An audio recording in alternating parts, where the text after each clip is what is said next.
السلام علیکم ورحمۃ اللہ وبرکاتہ۔ تمام ملک میں بسنے والے تمام کمیونٹی کے باشندوں کو ہمارا یہ پیغام ہے، اس آزادی کے دن کی خوشخبری دیتے ہوئے آج ہمارے مدرسہ دارالعلوم فرقانیہ میں 15 اگست 2020 کو فلیگ ہاسٹنگ ہوا، جس میں موجودہ وقت کے M L A doctor Sudha Reddy صاحب تشریف لائے تھے مہمان خصوصی۔ تمام متولیان مساجد علماء اکرام کے درمیان میں یہ فلیگ ہاسٹنگ کا عمل مکمل ہوا۔ ہندوستان کی آزادی کی ایک بہت بڑی تاریخ ہے جو عام طور سے کسی کو معلوم نہیں ہے۔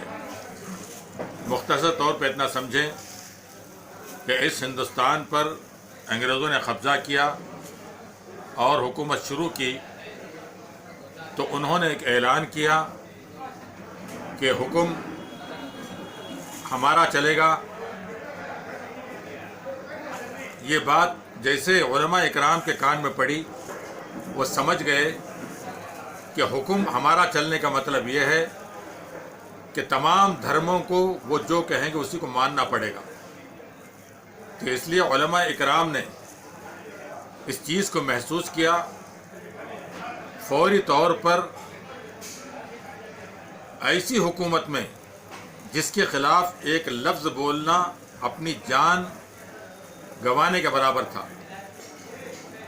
اس کے باوجود اللہ کی ذات پر بھروسہ کر کے علماء اکرام نے یہ اعلان کر دیا کہ تمام لوگوں کو ہندوستان میں جہاد کرنا انگریزوں کے خلاف فرض ہے۔ تو اس کی سزا میں بہت سارے علماء کا قتل کیا گیا، ان کو پھانسی چڑھائی گئی۔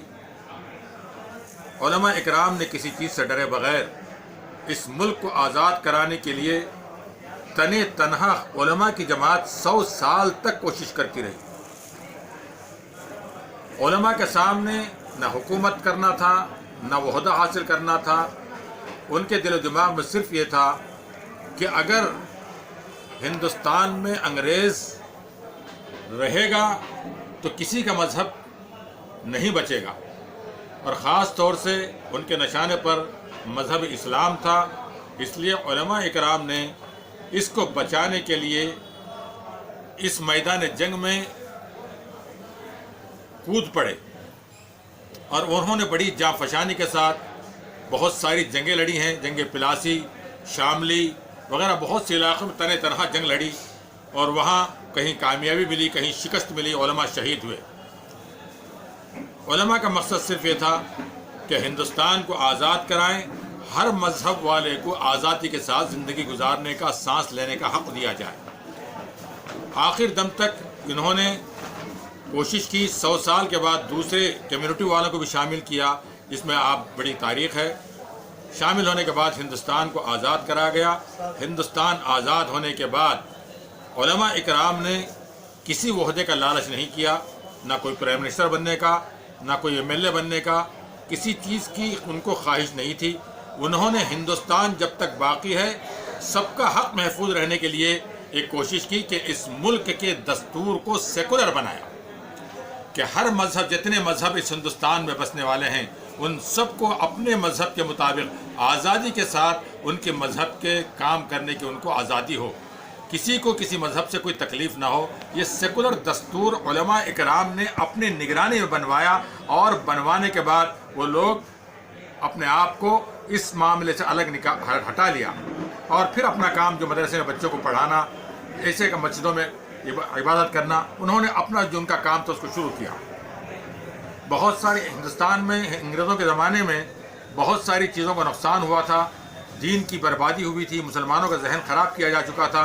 اس لیے علماء اکرام نے ہندوستان آزاد کرانے کے بعد اور ملک کا دستور سیکولر بنانے کے بعد وہ پھر مدرسے بنانے میں اور دینی تعلیم کو عام کرنے، مسلمانوں کی معاشی حالت کو درست کرنے اور دیگر قوموں کے ساتھ اچھا سلوک کرنے کی تعلیم دینے کا کام شروع کیا۔ اس لیے آج ہم لوگ اور تمام کمیونٹی والے بڑی شان کے ساتھ اس دستور کی بنیاد پر اور اللہ کی مدد سے بڑی شان کے ساتھ آزاد ہیں، اور ہر ایک کو اپنے مذہب پر عمل کرنے کی آزادی ہے۔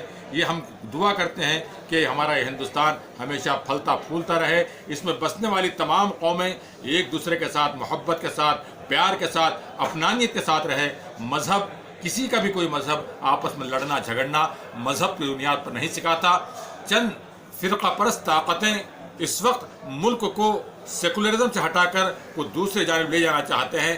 ہم تمام ہندوستانیوں کا یہ فرض ہے کہ اس ملک کے دستور کو بچائیں اور سیکولرزم کو باقی رکھتے ہوئے ہم آپس میں اتحاد اتفاق کے ساتھ پیار و محبت کے ساتھ ایک دوسرے کے ہمدردی کے ساتھ زندگی گزاریں. بس یہی میری سب حضرات تمام ہندوستانیوں سے خواہش ہے. السلام علیکم ورحمۃ اللہ وبرکاتہ. جے ہند.